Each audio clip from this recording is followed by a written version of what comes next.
تاریخ لري. دا د تاریخ برخه ده چې د هر استعماري قوت په خلاف پښتون افغان ډېر زیاته قرباني کړې ده په دې ټوله خطه او منطقه کې. بیا په پاکستان چې جوړ شو، پاکستان کې دننه پښتون افغان ډېر زیاتې قربانۍ کړې دي، بالخصوص پښتونخوا ملي عوامي پارټي.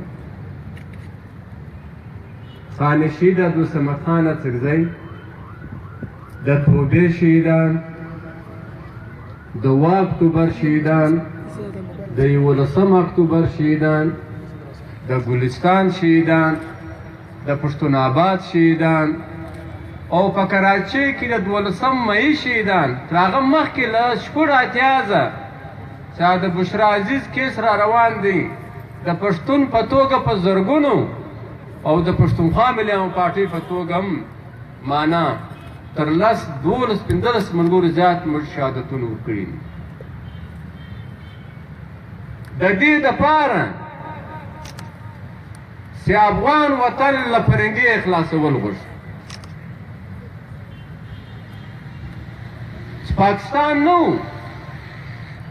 د دې دپاره چې افغان وطن یې متحده غوښتي.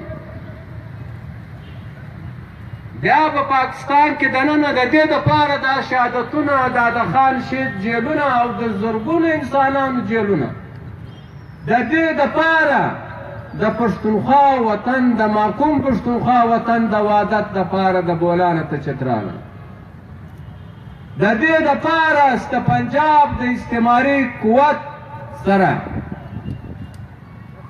د دا بالادستي ختم کول، د پښتون، بلوچ، سندھی، سرایکي، پنجابي ملتونو برابري راوستل.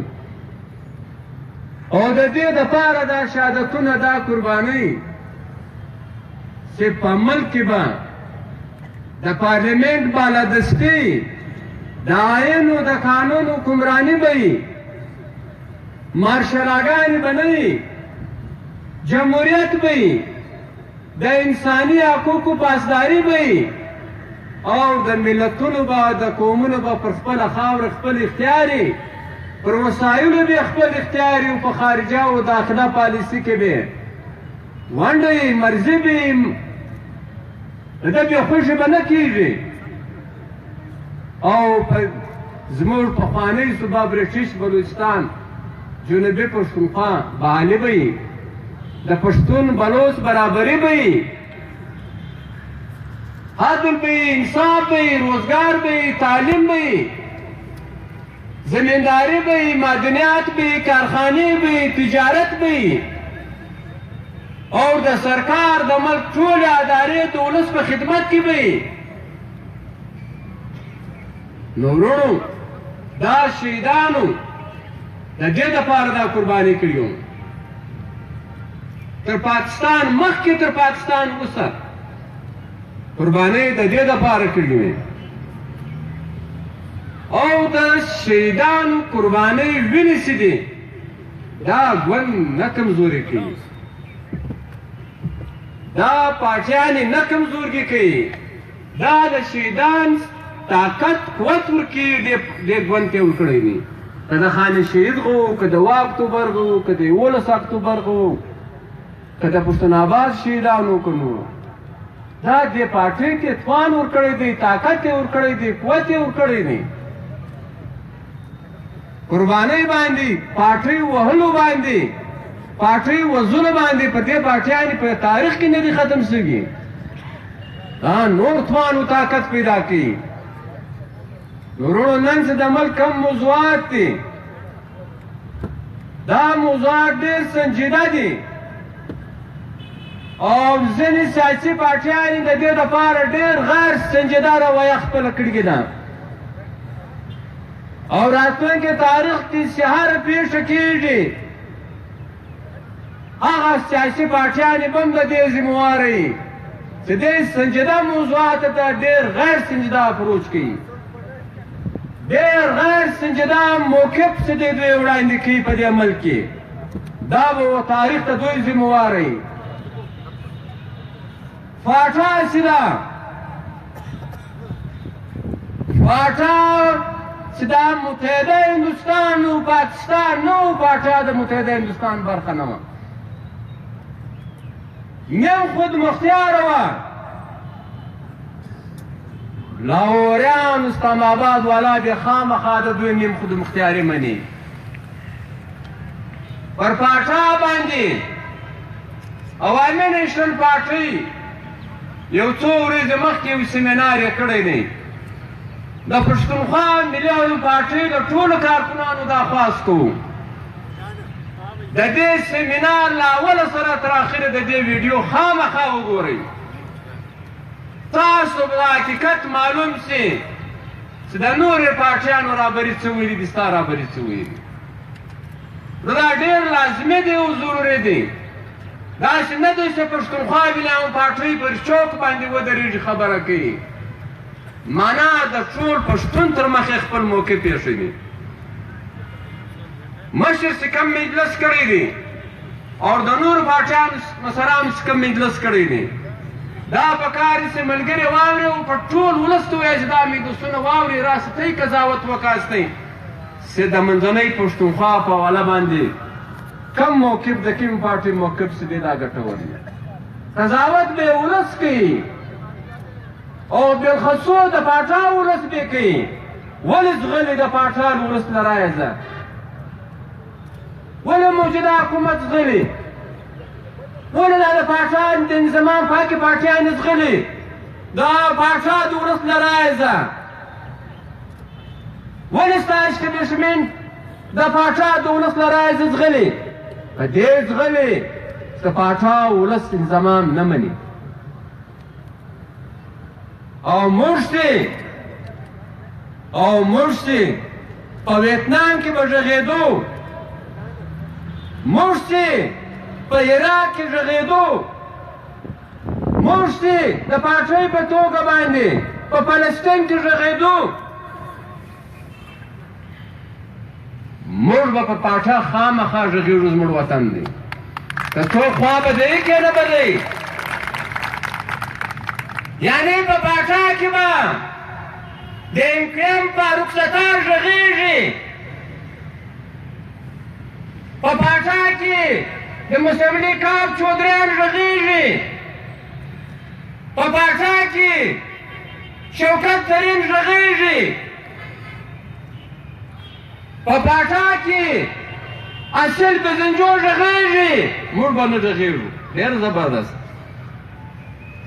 پښتونخوا ملي عوامي پارټۍ له شرقه تر غربه له شماله تر جنوبه د نړۍ او د دې منطقې او د افغان په وطن کې به پر هر موضوع هم غږېدل کېده هم به غږېږي او د پښتونخوا ملي عوامي پارټۍ موقف وخت صحیح ثابته کړې وي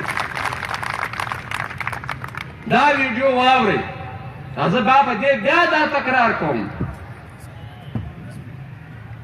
نو وروڼو په دې حال پارټیز کانفرنس کې پارټي مشر ورته وویل حالانکې زموږ موقف هم دغه و پارټۍ له زموږ ترجیم دغه وله چې اوس به موږ پر مردمشماري باندې وال پارټیز کانفرنس وکړو دا قوتونه به راجمع کوو چې د مردمشماري وار راغلې پارټۍ یې رامخته کړه دا بل یاده وایي په هغه سیمینار کې پیشکش ورته د اسرائیل په مردمشماري باندې ورسره دغه ټک یې مولا کولی دی په مردمشماري باندې ابا نن دغه جنګ دی خیبر پښتونخوا کومه 15 کروړه آبادي پر 3 کروړه ودروله پاچا تاسو خبر یاستئ پاچا له نن زه 40 کاله مخکې زموږ تر صوبه آبادي زیاته وه 10 کاله مخکې زموږ تر صوبه آبادي زیاته وه د پاچا نن پاچا 50 لکه ده موږ 1 کروړ 30 لکه یو نن هم د شمالي وزیرستان آبادي څه ده 4.5 لکه ده په دې مردمشماري کې آی ډي پي د 15 لکه دي د سوات آی ډي پي 15 لکه وو دا 50% سوات نور راغلی دا 50% شمالي وزیرستان نور راغلی آی ډي پي په توګه باندې نن هم د سوات آبادي څه ده 22 لکه ده ولس کاله بعد هم 22 لکه ده او جنوبي پښتونخوا خو تاسو ته معلومه ده. ډاکټر مالک بلوچ کور ودانې سي بیان جاری زموږ یقیني کوي خبره دا ده هغه وایي ډاکټر مالک بلوچ و چاته وایي و نور بلوچ پاټیانو ته وایي ستاسو څه کړي دي وایي زما پاټۍ خدمت کړی دی څه بلوچ مردمشماري کې بیا پر هغه ځای باندې راوست هغه ما خدمت کړی دی چې پښتون بیا په اقلیت کې بدل کړي ورونه واورئ دا مردمشماري 10 لکه پاټۍ په 22 لکه ولیکله تاسې یې مناستئ یو پښتون یې نه مني دا مردمشماري یو پښتون نه مني 10 لکه کوټه په 22 لکه لیکل کېږي او د کلا عبدالله آبادي د دې صوبې د کوټه بعد تر ټولو لویه ضلع ده دا 2.5 لکه لیکل کېږي کښې رانګه لویه آبادي ده 7 لکه لیکل کېږي بورۍ چې دی دا زموږ ډویژنل هیډ کوارټر دی په کم 4 لکه لیکل کېږي هاي د زیارتوال ارنایي 9 زره لیکل کېږي دا څوک مني دا به ونه منو او ورسره تربات 9 لکه یې لیکلی دی 9 لکه دا یې روی ته وګورئ دا خوزدار یې 8 لکه لیکلی دی بیا نصیر آباد سو بدخور سي یو ځای ولو اوس 2 ضلعې چې اعتباریان سي یوه په 5.5 لکه ولاړ ده بل په 2.5 لکه ولاړ ده دا هم تقریبا 8 لکه ده اور بلوچانو چې کومه خبره کوله مردمشماري مخکې چې زموږ 9 لکه آی ډي پیز دي موږ 9 لکه کسان له صوبې د باندې تللي یو پښتونخوا ورته وویل که د 9 زره صاحبې ته کله ستا غیب 9 لکه ټیک نه زره نه کو ثابته اور دوی نن تر موږ زیات دي 9 لکه 1.5 زره دي هغه 9 لکه وویل پنجاب خپله مردمشماري زیاته که په ټول ملک کې او له بلوچ سره د پښتون په مخالفت کې د ده آبادي زیاته که 9 لکه 1.5 زره یعنی که د بلوچو د پنجاب د حقوقو مقابله یې پښتون او پښتونخوا پارټۍ د بلوچ لخوا دی مګر موږ پنجابیانو ته وایو چې د بلوچ خپل حق ورکړه د پښتانه په حق یې مه خوشحاله کوه او بلوچانو ته هم دا وایو ستا په کار دی له پنجابان سره په خپل حق لاس ته راوړلو دپاره دغه وکړې دا زموږ په برخه ته څه دی چې نو خوشحاله کړي غاړه باسي موږ خو له پنجابي سره چې خپل حق غواړو د سندي غه نه غواړو د بلوچ غه نه غواړو د سراکي غه نه غواړو خپل حق غواړو او خپل حق د پنجاب له مقتدره طبقات یې غواړو ډېر واضح سیاست دی د پښتونخوا ملي پارټۍ نو دا مردمشماري یو پنجابی مني یو یې بلوچ مني نور په ملک یو څوک مني مردمشماري پکار چې برته وشي دا زموږ حق دی یعنی تعلیم نه راکوې له بولانو ته چترال او عادت نه راکوې زموږ پر اوبو زموږ اختیار نه راکوې زموږ پر وسایلو زموږ اختیار نه راکوې شناختي کارت نه راکوې قومي تشخص نه راکوې زموږ ژبه د علم برخه کوې نه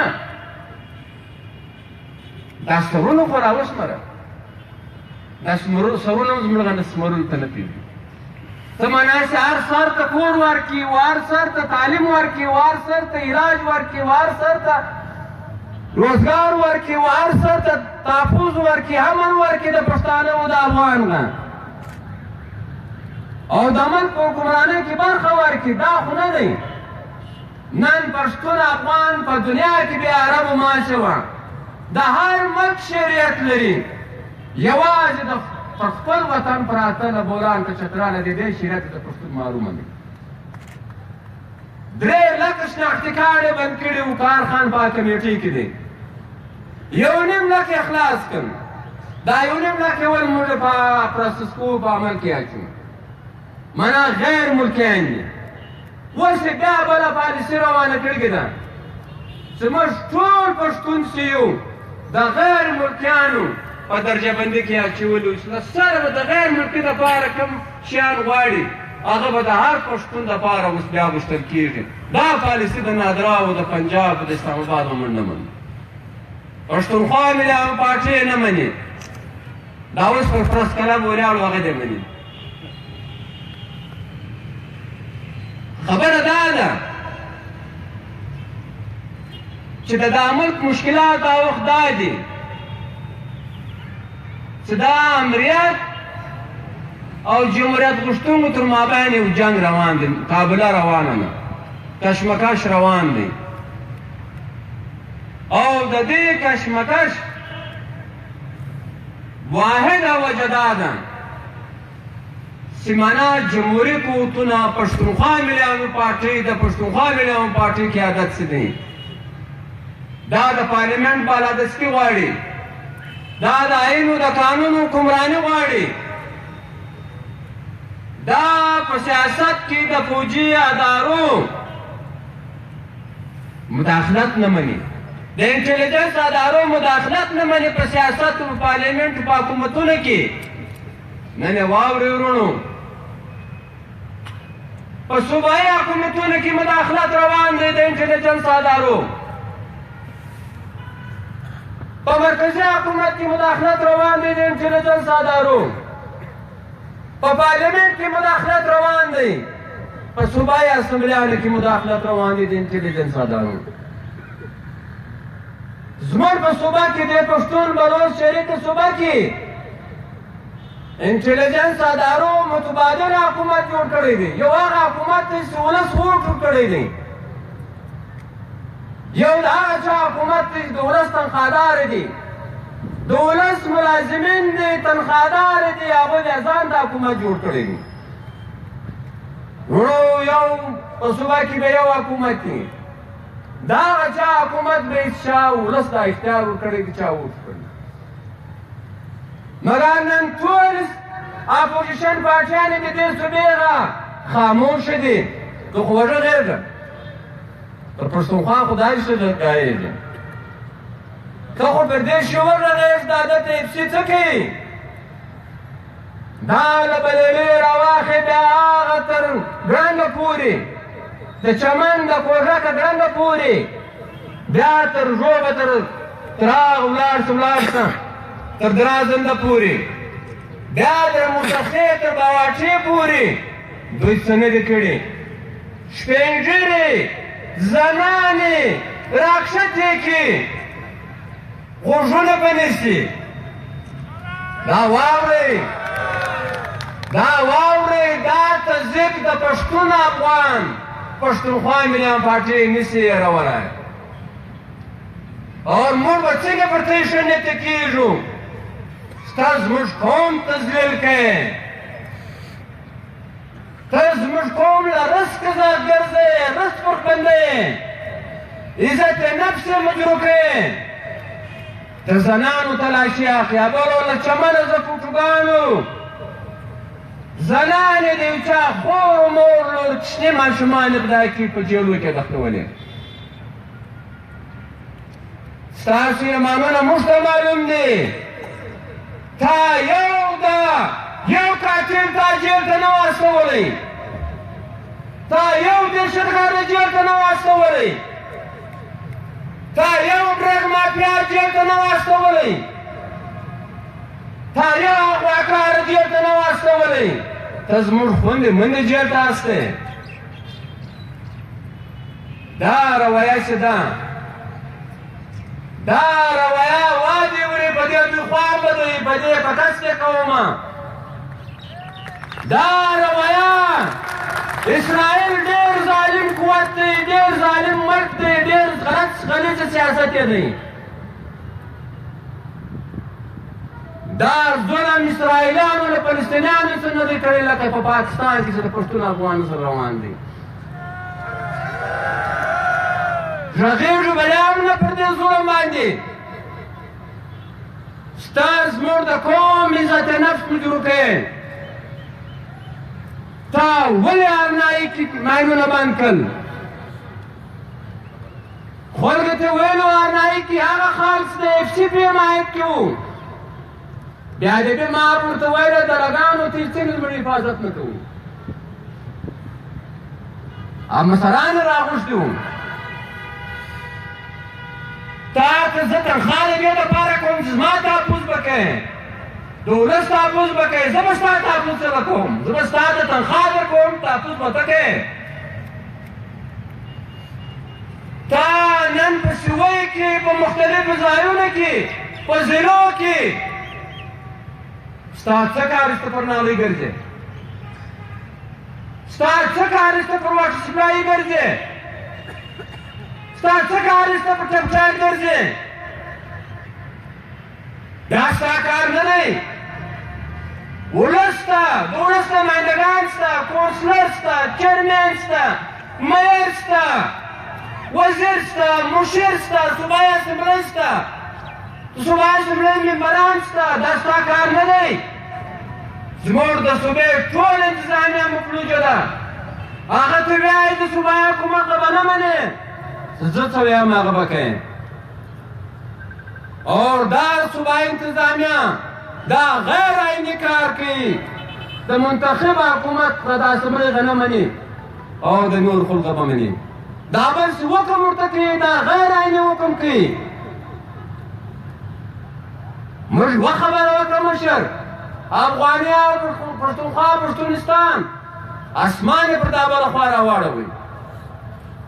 بیا وایي افغانیا غواړو، بیا وایي پښتونستان غواړو، بیا وایي پښتونخوا غواړو. او ته چې غیر عیني کارونه کوې دا هېڅ خبره نه ده. ورونو دا څوک چې هسې غږېږي په جلسو کې، موږ هېچا ته نه یې تللي، موږ د هېچا پر لار نه یې تللي، موږ د هېچا نظریات نه دي خپل کړي. کور یې ودان د ځینو پارټیانو چې د پښتونخوا ملي عوام پارټۍ نظریات د پښتونخوا ملي عوام پارټۍ حکمت عملي خپله کړې ده. د هغوی کور ودانۍ کوو. جمهوریت موږ غوښتی دی. د امریت خلاف د دې درې مارشالاګانو خلاف پښتونخوا ملي عوام پارټۍ له خانه تر دې خانشي ته دې دمه درېدلې ده. پاکستان کې بله یوه پارټۍ نشته د امریت کومک یې نه دی کړی، مګر ځینې پارټیان اوس دا وایي چې یا د امریت سره نه ځو، د جمهوریت لپاره درېږو. نو موږ د مسلم لیګ نوم کور ودانۍ کوو، د دې غیر عیني کارو مخ ته ودرېږم. مګر دا ورته وایو چې کمپرومایز به نه کوې، معاهده به نه کوې. د آیین د بالادستۍ، د پارلیمنټ د بالادستۍ باندې به معاهده او کمپرومایز نه کوې. زیاته څه اسمان پر د نړۍ منتخب وزیر اعظم یې ویستی کوي، تر دې زیات اسمان هېڅ څوک نشي نړولی. او غلط کار یې کړی دی. په دې باندې ګوره د هر چا محاسبې ځای معلوم دی. موږ پارټۍ مخکې هم ویلي دي، بیا وایو دا اعتصاب د یو داسې طریقې کار جوړ شي د جرنیلانو، د ججانو، د بیروکراسي، د سیاستدانانو او د ټول ملک چې کوم مریات یافته طبقات دي د دې د په ګډه باندې اعتصاب وکړي. داسې طریقې کار د جوړ کړي چې دا وار راشي زموږ خپل کوټ ماشل دی، چې دا بل وار راشي عدلیه موږ خپل یو دغه دی. لہذا عوامو ته به دا تعذیر د اعتصاب دپاره داسې طریقې کار موږ غواړو د ګور دغه وشي. نو به معلوم شي چې په کومه ځای کې زیات غله د غله زیاته ټاکۍ اچولې. موږ د هېڅ چا د خلاف دفاع نه کوو. موږ هر وخت ویلي دي زموږ له حکومت دې شروع کړي، زموږ له وزیرانو له مشرانو، زموږ له چیرمنانو له کونسلرانو د پارلیمنټ ممبرانو دې شروع کړي اعتصاب، مګر اعتصاب چې دی د ګورو دپاره، د هرې پارټۍ دپاره او د هرې ادارې دپاره. تاسې وینئ چې اوس په سپرین کوټ کې کم دلایل روان دي، د عمران خان په حواله باندې، د شوکت ترین په حواله باندې، د ابل په حواله باندې دا شی لارې ور برابرې په د دوی په دا کتاب ورته اړیان شي، ذهنونه ورته برابرې ورته دقیق څه خلاصېږي وایي کوي بیا که شی پکار شي ستا اوس نه اوس. او بل په دې کې دا دي ورونو چې اوس یو نوی حالات را روان دي جهانګیر کوي، نو دا به اوس معلوم شي چې د پښتونخوا وحدت څوک غواړي څوک یې نه غواړي. پښتونخوا وحدت لاول وار به اټک میاوالي په خیبر پښتونخوا ګډوو، اتفاق نه و سره کې بیا پښتونخوا پارټۍ ماته شعري دا د وحدت طلبګار، دا د وحدت تږي. جنوبي پښتونخوا به بیا د خیبر پښتونخوا سره یو ځای کوو، راځي چې د وحدت میینان موږ د منشور برخه ده، موږ د عمل برخه ده. پاټا چې د پاټا به کشمیر آزادوي، لاهور به لیاقت علی خان به فوج نه وراستی، زموږ لالاګان به ورځي، زموږ لالاګان به ورځي. او نن هغه لالاګان چې دي هغه ته به دوی خپل د کشمیر حیثیت نه ورکوي، معنا یو کونسل به نه ورکوي، منتخب اګزیکټیو به نه ورکوي، او د ده مرضي به نه ورکوي. دا به څوک په دې باندې مطمئنه کوي؟ خبره د سپیک ده، سپیک کې نه زموږ 1 کیلومتر موټروې شته، دا و د ژوب شلاغ او ژوب دغه پورې 15 ارب روپۍ کې دي، هغه 2 ارب روپۍ غواړي ژوب د اسماعیل خان 15 ارب روپۍ ورته ایښي دي. نو ته اندازه ورته کې انشاءالله په 40 کاله کې بیا هدف کړي بیا هغه بیا خدای خبر شي سپینې مرغۍ به توري بیا له ژوبه بیا تر شلاغه پورې بیا تقریبا 55 ارب روپۍ دي، دا کې بیا 15 ارب روپۍ ورته ایښي. ریلوې نسته، انرژي نسته، پایپ لاین نسته، بل شی نسته، هېڅ نه زون شته، نه پلان نسته، نه پلان نسته. موږ ورته ویلي د پښتونخوا ملیون پارټۍ ټولو پاچیانو ته پښتانه، عوامي نشر پارټۍ ته، جمعیت علما ته، شیرپاو صاحب ته، جماعت اسلامي ته، دې ټولو ته پیچایي ته سراس پر داسې فیک باندې متحده یو اعلان جوړ کړو، پر دې باندې ناست نیک تر ننه پورې جواب نه دی ویلی. 3 میاشتې بعد یې بیا ووایي پښتونخوا ورته تیاره ده، معنا سپیک بغیر کام باندې عادت کوي، دې ته نه تیارېږي، بلکل نه تیارېږي و دې ته. او آخري خبره دا ده ورونو چې اوس مسله دا ده چې دا مردمشماري چې ده، دا مردمشماري حساب کتاب دا دی چې پنجاب تر پخوا 2% راکم شوی دی، خو خپله بالادستي برقرار ساتي. پنجاب په صحیح معنا باندې په سلو کې 45 دی، خو 2.50 یې راوستلی دي اوس، دا ډېر لوی شی دی 2%. بلوچ تر پخوا ډېر راکم شوی دی په دې مردمشماري کې، موږ ورشکر 40% ته رسېدلي په دې مردمشماري.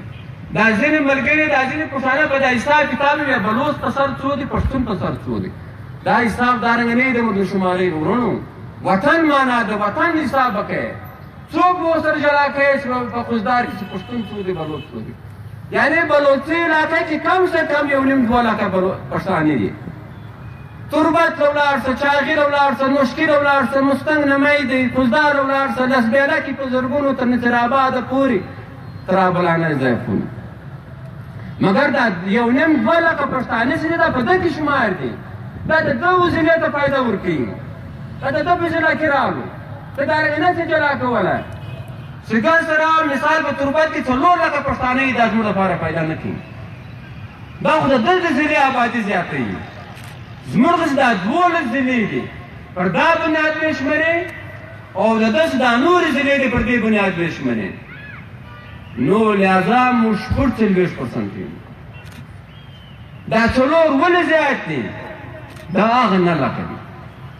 هغه 9 لکه 2008 کړي، موږ به نن 1.50 ته به انشاءالله رسېدلو. 1.50% ته به رسېدلو د ښکېدلو. نو لہذا موجوده حکومت څه دی؟ هغه د حلقه‌بندیانې نه کوي. یو زموږ مطالبه دا ده چې حلقه‌بندیانې د زر ته زر سره نه ونیسي.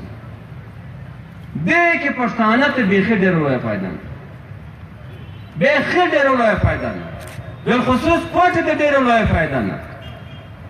نو وروڼو موږ دا وایو چې انټلیجنس ادارې ده د سیاست کښې پارلمنټ پوهېږي، ولس پوهېږي، انتخابات یې پوهېږي. د راتلونکي الیکشن دپاره بیا دوی تیاریانې له اوسه روانې کړي دي، ډېر غلط انداز کې روانې کړي دي. دا موږ نه منو، د دوی دا طریقه څه ده. دلته چې یفشي کم خلک تنګوي، د دې موږ مزاحمت کوو. مجید خان په حواله باندې چې دوی کومه ناترسه ناروا رویه روانه کړې ده غیر قانوني، د دې موږ مزاحمت کوو. له دې رویې د حکومت کښې انټلیجنس ادارې رکشي اور عدلیه پکار دا دی د قانون مطابق عرض پکار اس فیصلې وي. او از د قانون مطابق فیصله یې ولس هغه سپورټ کوي. د قانون مطابق فیصله نه وي ولس هغه سپورټ نه دی کړی. دا د تاریخ برخه ده. دا شیان څه دي؟ په صفحې کې خپله برخه غواړو. موږ چې یو مردمشماري برته غواړو. دا زموږ مطالبین نه دي. او ورسره زموږ زراعت کم تباه دی. ډیمونه غواړو، سپیشل پیکیج غواړو چې موږ ته یو 300 ارب روپۍ راکړي. دا دونه پیسې نه دي. د پاکستان بجټ 15,000 زیات ارب روپۍ دي. نو په دې کې 300 ارب روپۍ هېڅ شی نه دی. او موږ کله په یو واره غوښتې په دې 50 کالو پیکیج راکړي، د کال د 50 ارب روپۍ راکوي. نو موږ به انشاءالله د دې نیستۍ بیا د 6 کال خوشحالي څه ده. اوس موږ د جهانه مطالبه کوو، د ډونر ایجنسیانو مطالبه کوو. اخره نه راکوي، تی خو کومک وکړي. او په آزاد جمهوري افغانستان کې کوم مداخلت روان دی، د دې موږ مزاحمت کوو. دا مداخلت پکار دي چې بند شي. وزیر خارجه او وزیر داخله د پاکستان په 80 کلن تاریخ کې دا رښتیا وویلې، او 40 کاله موږ دا ویلې، دوی اوس دا ومنله چې له کوره به صفایي کوو. دا دواړه ډېر اهم وزارتونه دي. دا وایي چې له کوره به صفایي کوو، دا به کوو. نو له کوره صفایي چې ده هغه تر موږ دوی ته ښه معلومه ده.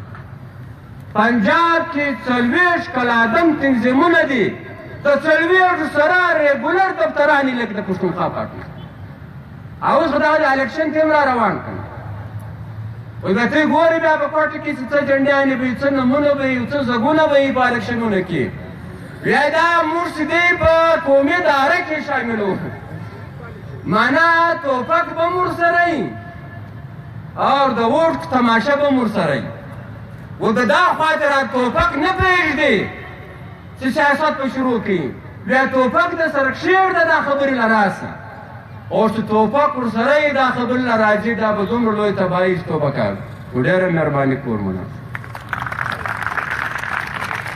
ډېره مننه. دا څو قراردادونه دي چې څرنګه اوس عثمان لالا په اخر کې کومې مطالبې وکړې، هم په دغه حواله باندې دي. اول قرارداد د اکتوبر، 2 اکتوبر او د 11 اکتوبر شهیدانو ته د عقیدت ګلونه وړاندې کوو. دویم قرارداد په سیاست کې د انټلیجنس ادارو مداخلت خاتمه ده. دریم قرارداد په آزاد او جمهوري افغانستان کې د اسلام آباد آمرانه قوتو د مداخلت خاتمه قرارداد دی. ملک د حقیقي فیډریشن قرارداد دی. د پښتونخوا وطن څخه د دهشتګردۍ د خاتمې قرارداد دی. ورسره له بولانه تر چتراله د پښتونخوا وطن ملي وحدت د هغه قرارداد دی. د فاټا ته آزادانه حیثیت برقرار ساتلو د اختیار خاتمې قرارداد دی. د ډیمونو په حواله قرارداد دی. د اف سی خلاف قرارداد دی. نو دغه رنګه نور قراردادونه دي. دا قراردادونه موږ اخبار ته ورکوو. د دې منظوري به تاسې راکوئ چې دا قراردادونه تاسو ته منظوره دي. لاسونه پورته کړئ. مهرباني ملګري دي سټیج ته نه راځي. د ټولو ملګرو